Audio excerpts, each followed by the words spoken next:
सास के आगे जबान नहीं खुलती थी मेरी। अब जब खुद सास हूँ तो बहू के आगे जबान नहीं चलती। मन की इच्छाएं पहले भी दबी थी और आज भी जैसे दबी की दबी रह गई है। आज ये दीवारें मुझे इतनी अपनी क्यों लग रही है। 30 वर्षों की गृहस्थी में मैंने इन दीवारों को कभी भी अपना नहीं समझा, लेकिन अब महसूस हो रहा है कि इन दीवारों से ज़्यादा अपना तो कोई है ही नहीं। 30 वर्षों पहले इस घर में ब्याह करके आई थी तो इन दीवारों को अपनी सास के घर की दीवारें मान ली थी। उसके बाद कितनी कोशिश की थी मैंने इन दीवारों को अपना बनाने की, पर कभी भी इतना अपनापन मेरे मन में नहीं जागा था। आते ही सास ने फरमान सुना दिया था, बहू, मेरे घर में ऐसा होता है, वैसा होता है। कोई भी बात होती तो वह यही कहती थी, यह मेरा घर है, इसमें ऐसा ही होगा। और अगर किसी को मेरी बात नहीं माननी है तो वह मेरा घर छोड़ सकता है। लेकिन आज दोपहर को सोते वक्त ऐसा लग रहा था जैसे ये दीवारें मुझसे कह रही है, देखा तूने, हमें ठुकरा दिया, पर हम तेरा साथ कभी भी नहीं छोड़ेंगे। हम आज भी तेरी हैं। सब तुझे धोखा दे गए, पर हम तुझे कभी भी धोखा नहीं देगी। आजकल क्या दीवारों से आवाज़ आनी शुरू हो गई है? क्यों मैं दीवारों से बातें सुनती हूँ? ऐसी तो कुछ भी अनहोनी नहीं हुई है मेरे जीवन में। हर माँ के जीवन में ऐसा वक्त आता ही है। फिर मैं इतना अकेलापन क्यों महसूस कर रही हूँ? पहले भी तो इतनी अकेली ही थी, फिर आज यह अकेलापन इतना ज़्यादा क्यों खेलने लगा है? पड़ोस वाली आंटी कहने लगी है, अच्छा किया बेटा, फ्री हो गई है, बच्चों का ब्याह कर दिया, अब आराम कर, घूम फिर, अपने शौक पूरे कर। पर कौन सी शौक, कौन सा घूमना फिरना, कौन सा आराम? सब कुछ तो मन से होता है, और बहुत ज़्यादा पैसों से। मन आराम स्वस्थ न हो तो कुछ भी नहीं होता है, और अगर जेब में पैसा ना हो तो कुछ हो ही नहीं सकता। यह ठीक है कि जीवन आराम से बीत रहा है, पर इतना तो कभी भी नहीं हुआ कि रोज रोज घूमने जाऊं। कोई कहता है कि अब भगवान का नाम लो, कीर्तनों में जाओ, कथाएं सुनो, पर जीवन भर मेरा घर ही मेरा मंदिर, काशी, काबा सब रहा है। तो अब 50 वर्ष की उम्र में यह नया शौक कहाँ से पालूं? काम करने की सोच तो लोगों ने यह कह कर काम नहीं किया कि आपकी उम्र के लोगों को अब आराम करना चाहिए। क्या 50 साल की उम्र में मैंने बूढ़ी हो गई हूँ और अब सिर्फ भगवान जो है भी कि नहीं का ही सहारा लूँ, या फिर चुपचाप बैठकर बेकार में भजन कीर्तन ही सुनूं? बेटी का फोन आया, माँ, आप कोई एनजीओ ज्वाइन कर लो, आपका मन लग जाएगा और समाज सेवा करने से संतुष्टि भी मिलेगी। लेकिन एक मध्यवर्गीय गृहस्थन क्या जाने यह समाज सेवा क्या होती है। जिसने सारी उम्र अपने घर से बाहर कदम न रखा हो, वह क्या समाज सेवा करेगी? बेटी का फोन आया, 4 घंटे का सफ़र है मम्मी, जब आपको ज़रूरत होगी आ जाऊंगा। पर जब बहुत ज़्यादा बीमार पड़ी थी तब भी बेटे का फ़ोन ही आया, मम्मी आ तो जाऊं, पर छुट्टी नहीं मिल रही है। नहीं बेटिया, मत आओ, मैं कर लूँगी, और तुम्हारे पापा तो ही है ना।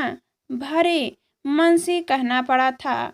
उस वक्त भी तो सिर्फ ये दीवारें मुझसे कह रही थी कि कोई बात नहीं, हम हैं ना तेरा ख्याल रखने के लिए, तू आराम कर, हम तेरा ख्याल रखेगी।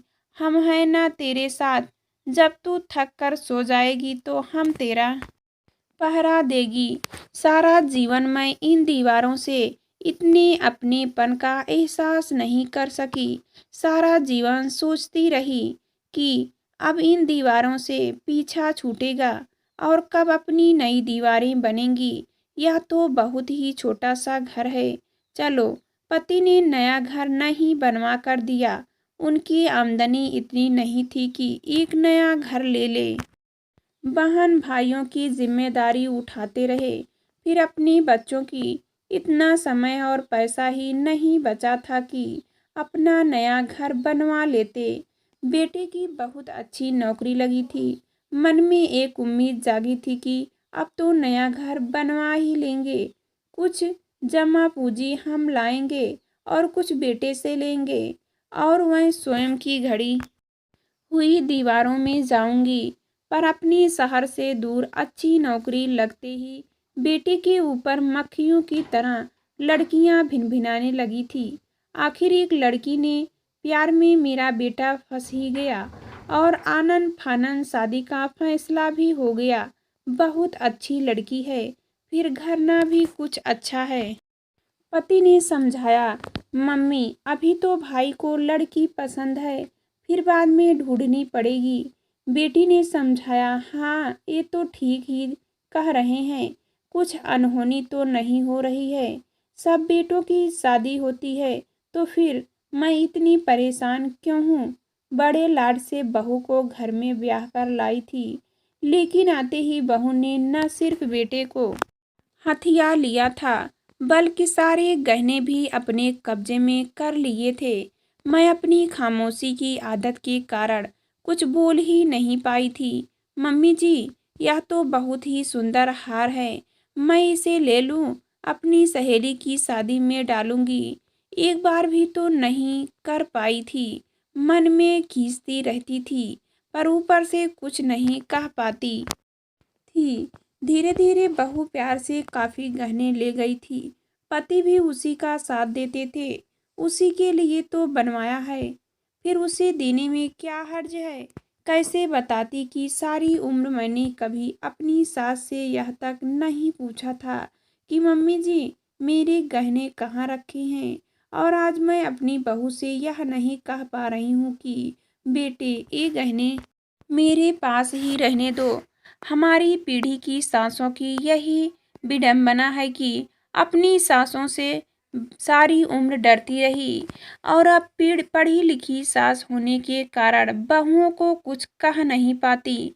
शायद मैंने बेटे से कुछ ज़्यादा ही उम्मीदें लगाई थी, तभी हमेशा उस पर विश्वास करके अपने घर का सपना देखती रही थी। आखिरकार वह मुबारक दिन आ ही गया था। लेकिन जमीन की रजिस्ट्री होने लगी तो बेटी ने कहा, मम्मी रजिस्ट्री तो सुनंदा के नाम से करवाते हैं, लोन लेने में आसानी होगी। वह नौकरी करती है ना। लेकिन पैसा तो पापा का भी लग रहा है। सोच ही सकी, पर मुंह से बोल नहीं पाई, क्योंकि उसने पहले ही पति बोल पड़े।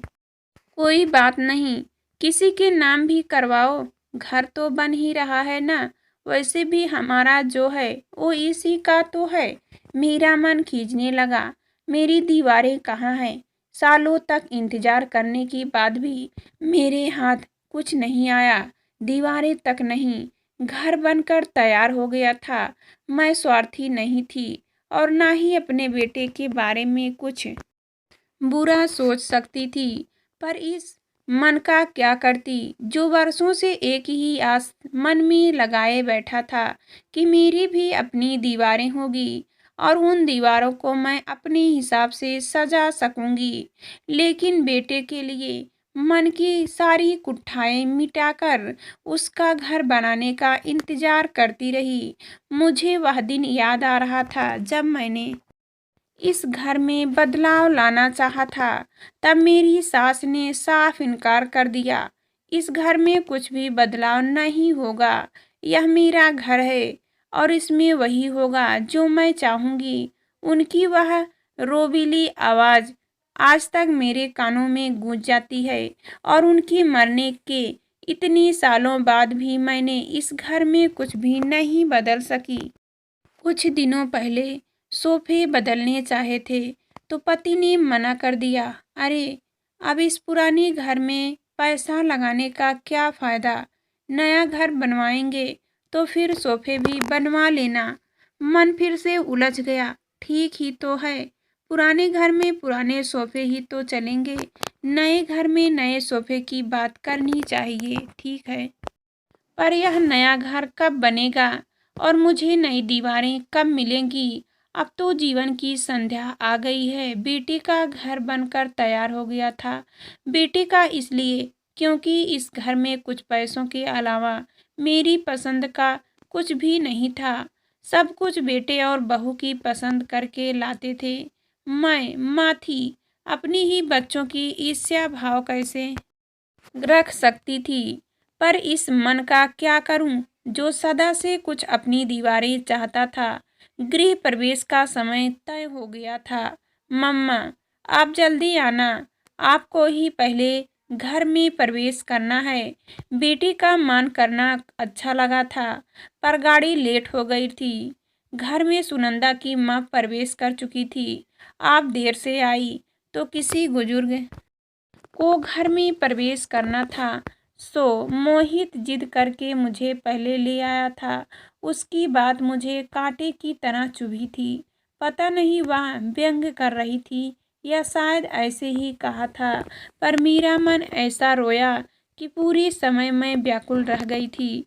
कैसा लगा घर? मम्मी, रात को मोहित पूछ रहा था। नया कमरा मेरा भी बनवाया गया था।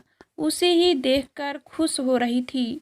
बहुत अच्छा बना है बेटा, मैं खुश होकर बोली थी। यह घर आपका है, आप ही इस घर की मालकिन हैं। यह कमरा आपका है, जब आप आएंगी तो इसमें रहेंगी। मैं खुश हो गई थी। अभी भी बेटे और बहू को मेरी परवाह है। ऐसे ही गलत सोच रही हूँ मैं। कभी नाखून भी मान से जुदा होते हैं क्या सोच रही हो मम्मी? आपका जब तक मन करेगा यहीं रहे ना। बेटे ने फिर से कहा। उदास हो गई थी मैं। क्या यह कहना जरूरी था? हाँ बेटा, ये दीवारें तूने बड़ी मेहनत से खड़ी की है और अब इन दीवारों पर मेरा हक कहाँ? नहीं बेटा, ज़्यादा नहीं रह पाऊंगी। तुम्हारे पापा तो चले जाएंगे और फिर उन्हें अकेला भी तो छोड़ा नहीं जा सकता। कंघियों से देखा। बहू और बेटे के चेहरे पर सुकून की रेखा नजर आई। सच ही तो है, जितना भी चुप रहो, पास बैठकर कुछ तो मुंह से निकल ही आता है। सुनंदा, हाथ धोकर रसोई में जाया करो। सुनंदा ऐसे मुंह बनाती जैसे मुझ पर एहसान कर रही हो। मन मायूस हो जाता। सुनंदा, रात को कपड़े बाहर से उठा लिया करो, इतनी मेहनत से धुलसे हैं और रात को ओस से गीली हो जाते हैं। फिर बोल पड़ी थी। जी मम्मी, पर लगता है यह बात भी उसे पसंद नहीं आई थी, तभी तो सुबह तक कपड़े बाहर ही पड़े थे। फिर मन कहरा उठा, चुप रहा कर, ज़्यादा मत बोला कर। ऐसी ही कई छोटी छोटी बातें थी जिन्होंने मन को छलनी कर दिया था। हफ्ता भर भी ना रह पाई थी बच्चों के पास।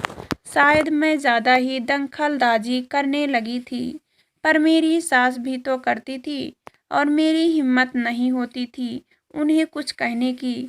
और उनकी बात तो जैसे मेरे लिए पत्थर की लकीर होती थी।